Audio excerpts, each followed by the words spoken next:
Hello friends, Renuka ಅಡುಗೆ ಮನೆಗೆ ಸ್ವಾಗತ. ಇವತ್ತು ನಾನು ಮಾಡ್ತಿರೋ ರೆಸಿಪಿ ಟೊಮೊಟೊ ಚಟ್ನಿ ಮಾಡ್ತಾ ಇದ್ದೀನಿ. ಇವಾಗ ಒಂದು 4 ಟೊಮೊಟೊ, ಕೊತ್ತಂಬರಿ ಸೊಪ್ಪು, ಒಂದು ಈರುಳ್ಳಿ, ಬ್ಯಾಡಿಗೆ ಮೆಣಸಿನಕಾಯಿ, ಒಂದು ಬೆಳ್ಳುಳ್ಳಿ ಹೆಚ್ಚಿ ಕಟ್ ಮಾಡಿ ಇಟ್ಕೊಂಡಿದ್ದೀನಿ. ಇವಾಗ ಎಲ್ಲ ಮಿಕ್ಸಿ ಜಾರ್ಗೆ ಹಾಕ್ಕೊಳ್ತಾ ಇದ್ದೀನಿ. ಫ್ರೆಂಡ್ಸ್, ಎಲ್ಲ ಹಸಿದೇ ಹಾಕ್ಕೊಳ್ಬೇಕು, ಯಾವುದು ಫ್ರೈ ಮಾಡ್ಕೋಬಾರ್ದು.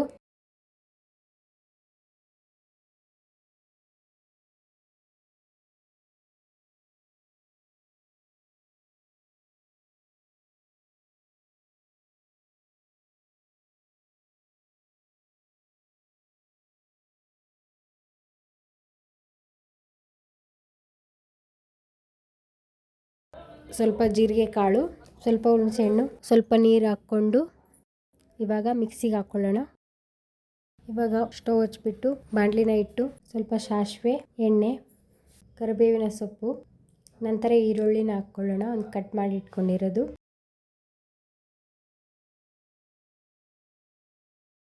ಹಸಿ ವಾಸನೆ ಹೋಗೋವರೆಗೂ ಫ್ರೈ ಮಾಡ್ಕೊಳ್ಳಿ. ನೋಡಿ, ಇವಾಗ ಚಟ್ನಿ ರೆಡಿ ಆಗಿದೆ. ಒಗ್ಗರಣೆ ಒಳಗೆ ಹಾಕ್ಕೊಳ್ತಾ ಇದ್ದೀನಿ. ನಂತರ ರುಚಿಗೆ ತಕ್ಕಷ್ಟು ಉಪ್ಪು ಹಾಕ್ಕೊಳ್ತಾ ಇದ್ದೀನಿ. ನೋಡಿ ಫ್ರೆಂಡ್ಸ್, ತಯಾರಾಗಿದೆ ಟೊಮೆಟೊ ಚಟ್ನಿ. ದಿಢೀರ್ನಾಗಿ ಮಾಡ್ಕೊಳ್ಬೋದು. ಚಪಾತಿಗೆ, ಅನ್ನಕ್ಕೆ, ದೋಸೆಗೆ, ಮುದ್ದೆಗೆ ಎಲ್ಲದಕ್ಕೂ ಚೆನ್ನಾಗಿರುತ್ತೆ.